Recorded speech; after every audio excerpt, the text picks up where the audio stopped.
"Why are you reviewing this film?" asked my very confused script guy. "You've never seen any of the other films in this franchise. There's no real buzz about this film. The marketing budget is zero, as you've not seen a single trailer or even poster on even a single bus. Hell, your local cinema couldn't be bothered to advertise it."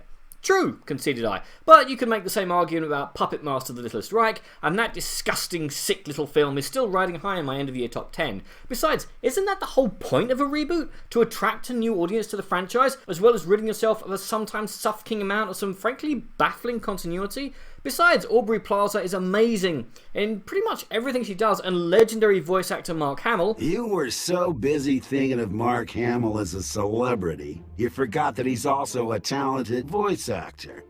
What's a voice actor? Who I think also did some Space Wizard film back in the 70s, Battlestar Galactica I think it was called, is playing the role of Chucky, and the child actor is pretty tolerable, even if he does have to deal with supporting characters called Phelan and Pug, with 2 Gs.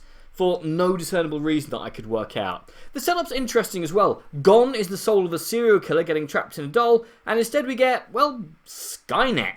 Which might sound like a bit of a course correction, but in certain scenes it actually works.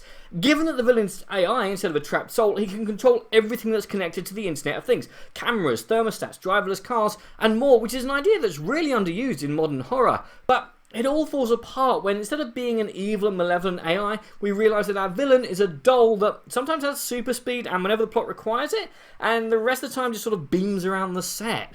I mean, when the death scenes do start to occur, far too late in the film for my liking. I mean, about an hour into a 90-minute film, get a wiggle on. They're at their best when it's just seemingly the technology malfunctioning. I mean, imagine it. Some unseen, twisted hacker killing those who he feels have wronged him by manipulating their technology with humiliating, madness-inducing, and finally lethal consequences. I mean, imagine what you said in or around your Alexa that you wouldn't want broadcast.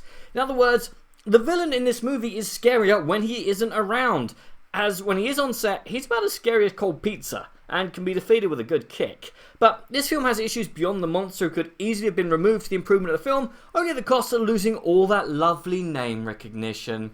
There are at least 3 major plot holes which would have brought about the utterly beautiful end credits even sooner, and a scene at the end which just seemed to be gift wrapped for dozens of gory and inventive deaths, but the film just wastes it completely in favour of a generic and utterly tedious ending, as if the budget ran out just a smidge too soon.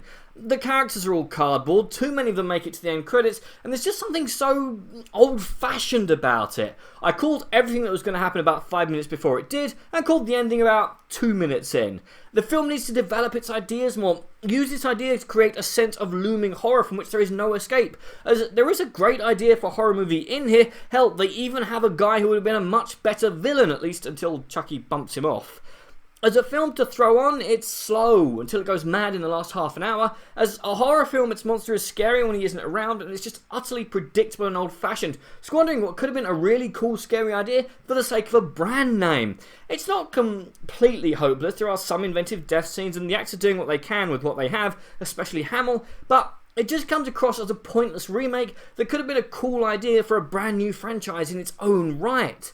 So, if nothing else is on, yeah, check this out. Otherwise, just don't bother. But what did you guys think? And what do you think is the most disappointing monster in film history? Comment below, let me know. I'm Daniel, it's been a dunking. If you've enjoyed this video, please like, share, and subscribe.